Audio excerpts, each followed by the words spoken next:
1995 সালে যখন 2 টাকা নিয়ে স্কুলে যেতাম। কাকিমা মুড়ি মাখা দাও তো। সে দিচ্ছি, কিন্তু আগের থেকে মুড়ি মাখার দাম একটু বেড়েছে। হ্যাঁ, তা কত বেড়েছে? আগে তো 25 পয়সা ছিল, এখন বেড়ে 35 পয়সা হয়েছে। ঠিক আছে কাকিমা, তুমি তাই দাও। আচ্ছা ঠিক আছে, দিচ্ছি। কিন্তু মা তো আমাকে 2 টাকা দিয়েছে, এখনো তো 1 টাকা 65 পয়সা থেকে যাচ্ছে।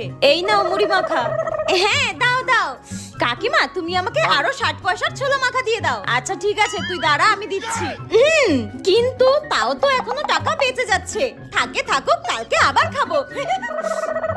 এখনকার সময় যা হয়। কাকিমা 5 টাকার মুড়ি মাখা দাও তো। হ্যাঁ কি 5 টাকার মুড়ি মাখা? 5 টাকায় তো পেঁয়াজ, কাঁচা লঙ্কা, চানাচুর এসব কিছুই হবে না, তো মুড়ি কোথা থেকে দেবো? তাহলে আর কি করা যাবে, 10 টাকারই দিয়ে দাও। তাই বল, ঠিক আছে দাঁড়া, দিচ্ছি। আরো 100 বছর পর যা হবে। কাকিমা 500 টাকার মুড়ি মাখা দাও তো। কি তুই এখনো কোন যুগে বাস